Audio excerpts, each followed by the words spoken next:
Good afternoon, church. Happy Sunday, happy November, happy extra hour of sleep. I hope you took advantage of that. We are closing in on the finale of our Chosen series, which is out of the book of First Thessalonians. And I hope and I pray that it's been convicting for you, that it's been comforting for you to look at the lives of the Thessalonians and to get comfort for your own life, to see that anybody who's been chosen by God is called to live a challenging but inspiring life. The Thessalonians were going through a lot of the same things that we're going through today. They have questions about the world around them. They have questions about how they're supposed to interact as a church. And in the last 2 weeks of sermons, we've looked at something really strange. We've looked at the second coming of Jesus, which is something that has been written about and waxed poetic about in a lot of really strange and uncomfortable ways. But what we've been talking about, it's not the details necessarily of Jesus's return. We're not talking about dates and times, and no one knows the answer to that. What we've been talking about is the lives that we're supposed to live in anticipation of Jesus's return. Jesus is coming back one day, right? And he's going to come back like an emperor coming back to a city to see his investment, to see, okay, what have you done with my deposit of love and grace and forgiveness? What have you done with it? And so we want to live lives that we can show off to Jesus and say, look at the world we created with your love. That's the goal. And today and next week, we're going to be talking about that exact concept, the lives that we're supposed to be living until Jesus comes back. And today we're going to talk about how our interactions in the kingdom, our interactions as Christians in the face of conflict, will upend the social order with love. The title of our lesson today is The Asks and the Tasks, Part 1. Part 2, Andrew's going to close it out next week. But today we're talking about the asks and the tasks, and we're talking about how our Christian relationships, our focus on honor and love, will upend the world's standards. Let's look at 1 Thessalonians 5, verse 12. You'll see what I mean. In verse 12, Paul writes, "Now we ask you, brothers and sisters, to acknowledge those who work hard among you, who care for you in the Lord, and who admonish you. Hold them in the highest regard and love because of their work. Live in peace with each other. And we urge you, brothers and sisters, warn those who are idle, encourage the timid, help the weak, be patient with everyone. Make sure that nobody pays back wrong for wrong, but always strive to do what is good for each other and for everyone else." Awesome passage of scripture. And in it, Paul is calling the Thessalonians, and by extension, he's calling us to live out supernatural relationships. Relationships that are led by the Spirit of God and not led by our own emotions and hurts and ambitions and greed and sin. He's calling us to supernatural relationships. And I think what he's recognizing in this passage is something that we can have trouble recognizing as Christians, which is that conflict is inevitable, even among Christians. And in fact, I would argue conflict is inevitable, especially amongst Christians. Think about it this way. Why do people leave the church? This might be an uncomfortable question. Maybe you've had friends or family members walk away from their relationship with God or leave our family of churches. I know I've been unfortunate enough to experience that a few times with some very close friends. 9 times out of 10, maybe you could argue 99 times out of 100, the reason why people leave at the very core is conflict. Conflict with somebody else in the church, a disagreement about leadership, or a disagreement between 2 brothers or 2 sisters or whatever. That might sound like an oversimplification. I hope that it's not. But I've seen this over and over again, that conflict in the church causes people to leave the church. And Paul's trying to get to the heart of that and nip it in the bud so that we don't lose brothers and sisters over inevitable conflict. We are called to supernatural relationships. Listen, in an environment like the church, where we have dozens and dozens of deep invested relationships, conflict is almost more common than it is in the world. That might sound backwards, But think about your job, think about your school, think about your old college buddies, people that maybe you weren't super deep and invested in, but people that you know, you probably don't hurt each other very often. And in fact, you probably get hurt more often by your brothers and sisters in the church than people at work or people at your job or people wherever, at school. Really consider that. Really think about that. Maybe you understand it intellectually, but really think about what that means. Because if we have people coming into the church expecting perfect relationships, expecting no more hurt, people aren't going to hurt me anymore, I'm going to be good to go, they are in for a rude awakening. Expectation does not equal reality because we're so deep with each other. We care about each other so much, and we're operating at such a high emotional, relational level that we're bound to hurt each other. And so we can't be surprised when conflict comes up. And that's why Paul writes this passage. He's trying to prevent unnecessary conflicts, and he's trying to nip the conflicts that do happen in the bud before they get out of hand. Conflict is inevitable. But thank God we have not solutions, I wouldn't call them solutions, but we have tools in our tool belt with which to deal with conflict. Paul addresses two kinds of relationships in this passage. In the first one, he addresses leadership dynamics. Check out verse 12 again. Paul writes, "Now we ask you, brothers and sisters, to acknowledge those who work hard among you, who care for you in the Lord, and who admonish you. Hold them in the highest regard in love because of their work, and live in peace with each other." Paul's getting to the point here. He's saying that Christian leadership, proper Christian leadership, is motivated by love and motivated by hard work. It's not motivated by status and control and greed and power and all this messed up stuff that we see in the world. Real Christian leaders, good leaders, are honorable because they work hard. This is not like the world. If you had a business leader who wasn't focused on making money, wasn't focused on results, but all he was focused on was loving his employees and working really hard, everyone would love him, but he'd probably get fired because he wouldn't produce results. And in a lot of ways, that's what the world cares about. What have you done for me lately? In the kingdom, that's not how it works. We should be honoring leaders who work hard because they honor God.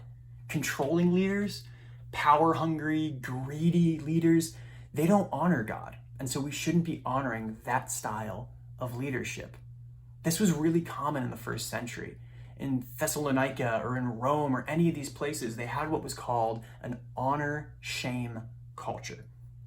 And the goal, your goal in an honor-shame culture, was to get honor, to do things that would have people admiring you, giving you free stuff, promoting your status. Things that were dishonorable, like cheating, like stealing, anything that was bad news, quote unquote, produced shame. And the more shame that you had, the less honorable you were. And so everything I did was like a ladder. Is this going to produce me honor, or is this going to create shame? And the problem with an honor-shame system, an honor-shame society, is that there are winners and losers. If I'm being honored, it usually means that somebody else is being shamed. My honor comes at somebody else's expense. In the kingdom, it doesn't work that way. In fact, hardworking people who labored with their hands in the first century, were usually considered shameful. Hard work was a shameful thing in the first century in a lot of ways. But in the kingdom, hard workers should be honored as leaders. That's backwards. That's crazy talk in the first century, and it's kind of crazy talk right now. We do things every day that may seem very common and normal in the kingdom, but they don't make any sense in the world. The way that we love each other, the way that we invest in one another, even when it's difficult, that doesn't make sense in the world because it's hard work. In the world, if somebody doesn't agree with you, move on, block them, unfollow them. In the kingdom, we honor each other with hard work, love, and honor. Now, for somebody who's being led, if you're being led by anybody in the kingdom, which I think is everybody has a leader of some kind, you're called to show respect and honor and love rather than critique, rather than judgment, rather than undermining. You might have a leader that you disagree with. You might have a leader who does things in a way that you're not comfortable or familiar with, but if they're doing it biblically and they're working hard at it, we are called to honor them. That might be difficult. I've had leaders in my life that I just didn't understand. I didn't like their preaching style, or I didn't understand their structure, their plan. I didn't like the way that I was being mentored or discipled. But it didn't matter because they were working hard and they were faithful. That's what should have mattered to me. Not necessarily being results focused. Are we baptizing enough people? Are we growing fast enough? No. It's about hard work. We need to honor, respect, and love hardworking leaders, because in the truth, in the kingdom, everything's about honoring Jesus.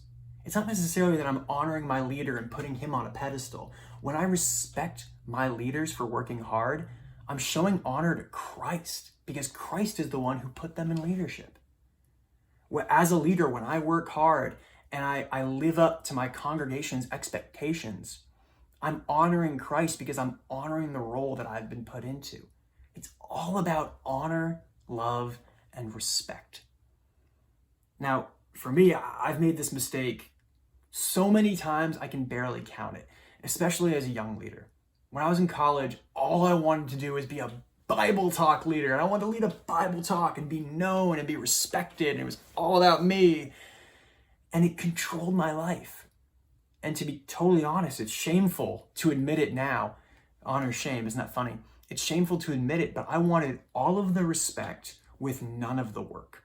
I wanted to be honored, but I didn't want to work hard for it, and I didn't get that honor because I didn't work hard. I was a corner cutter. I was somebody who was trying to get other people to do the work for me, rather than putting my head down and being a good servant of Jesus. I didn't get any honor at that time, and thank God that I didn't, because if I did, it would have inflated my ego even worse, and I may not be here today. Leadership is tricky.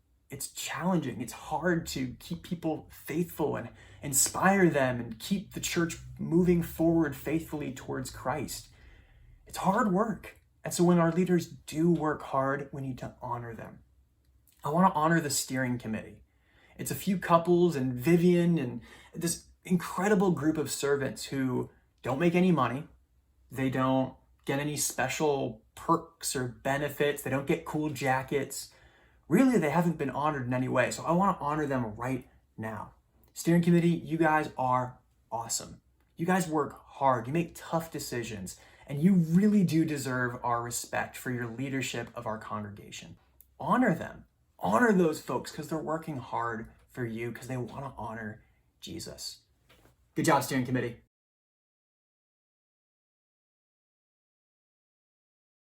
You guys are great.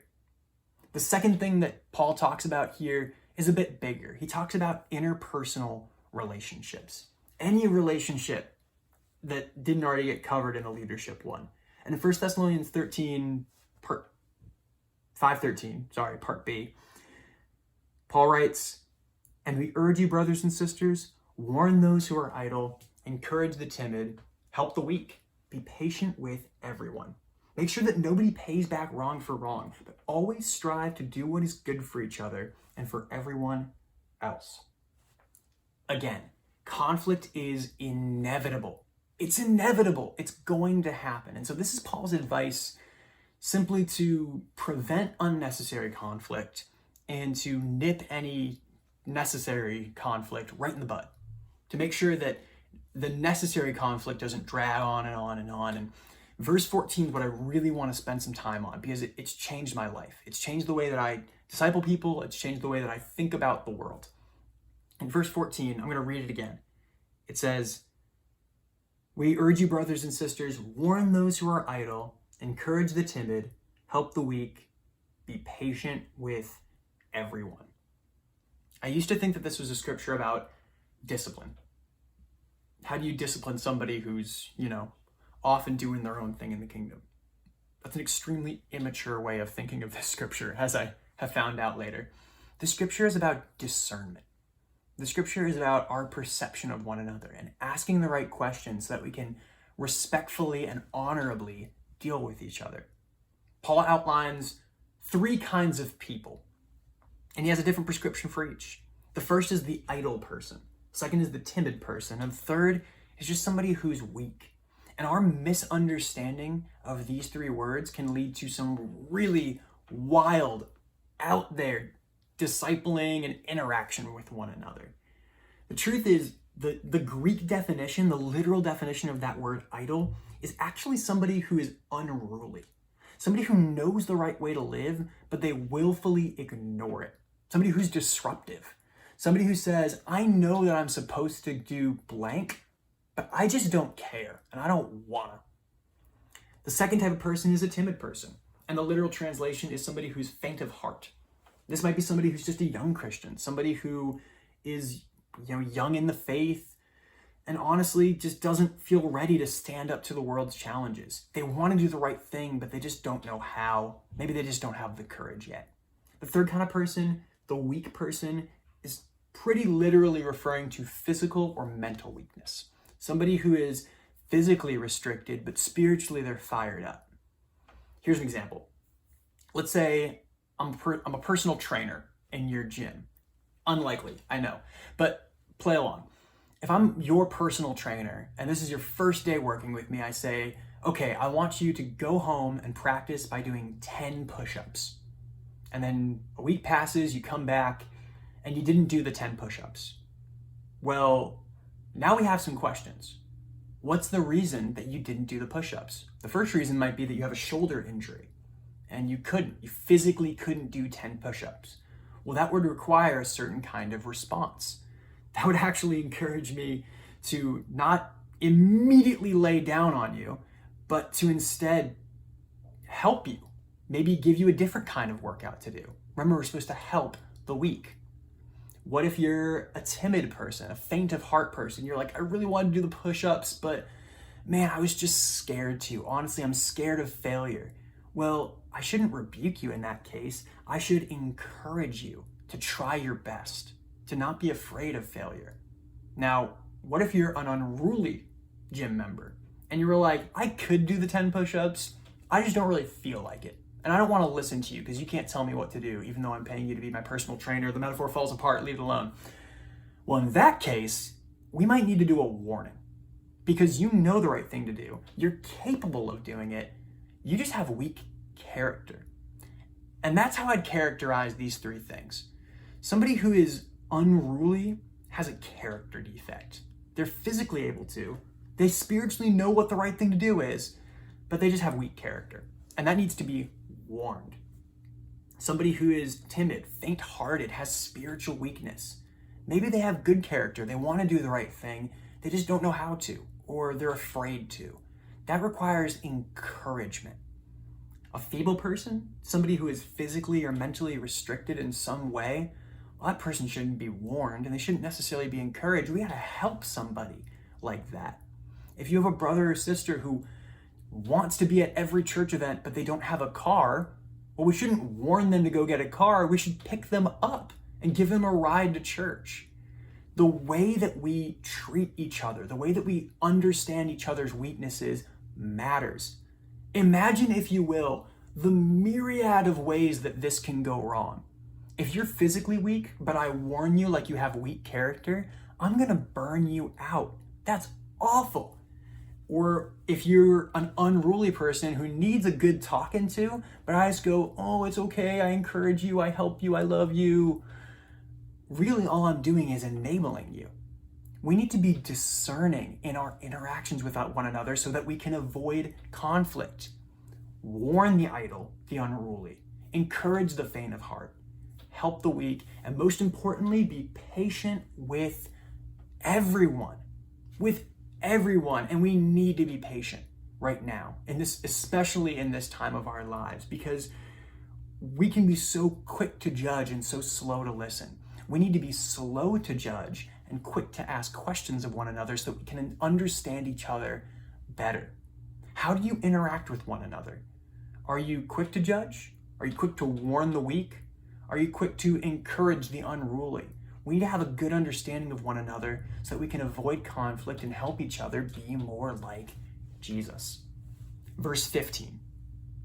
Heading back for a second. In verse 15, Paul writes, "Make sure that nobody pays back wrong for wrong, but always strive to do what is good for each other and for everyone else." I love the phrasing here because Paul doesn't say, don't wrong each other. He says, don't repay wrong for wrong. He says, you're going to hurt each other. It's inevitable, but don't lash back out at somebody who hurts you. And I think that's important to remember. I know I said this earlier, but we're going to hurt each other. We're going to try not to, but as people who are deeply invested in one another, we're going to make mistakes. And so we need to be patient and slow down and not be so quick to repay wrong with wrong. Someone says a hurtful word towards you, so you lash out and you stab them with another word. Oh, well, I'm this, well, you're this. Or someone offers you some advice, but they do it in a way that's a little bit hurtful. Do you block them out, shut them out, don't talk to them anymore? That's repaying wrong for wrong. And Paul says, don't do that. Don't be shocked when you get wronged. Don't be shocked when people hurt you because it's inevitable, and don't lash out. Instead, we need to strive to honor one another, strive to love one another, especially when we get wronged, because that's what's going to get the world's attention. When somebody hurts me and I respond in love back to them, the world takes notice. When somebody wrongs me and I wrong them right back, the world goes, yep, they're just like everybody else. I knew they weren't so great. I knew Jesus wasn't so great. No, we serve a king who turns the other cheek, and so we need to be ready and willing to do the same. The trick is, the key is that we should be running so fast towards being good to one another and running so hard at being good to one another that when we do get wronged, you might get slowed down, but you're not going to be stopped entirely. When you get hurt in the kingdom, what's your response? Do you shut down? Do you disappear? Do you grumble and stew on that hurt? Does your heart harden? Or do you go, man, I've been hurt. I need to take a step towards goodness. I need to take a step towards honoring the person who hurt me, loving the person who hurt me, and responding in a way that doesn't create more hurt. This is challenging, but this is how we're going to stand out in the world. And this is the big picture idea that Paul is bringing to us in verses 12 through 15. He's saying that our treatment of one another totally upends the social order of honor and shame. We're doing things in a way that the world can't even totally understand. We are honoring our leaders rather than critiquing them. We are loving one another. We're being patient with one another and listening to one another rather than just full fire hose, punching them in the face with discipling. This is a different world that we live in because it's the kingdom. It's not the world. And in the kingdom, the way that we live, the way that we love each other, the way that we honor each other is all meant to point back to our King. How did our King live? How did he respond when he got hurt? That should be our goal.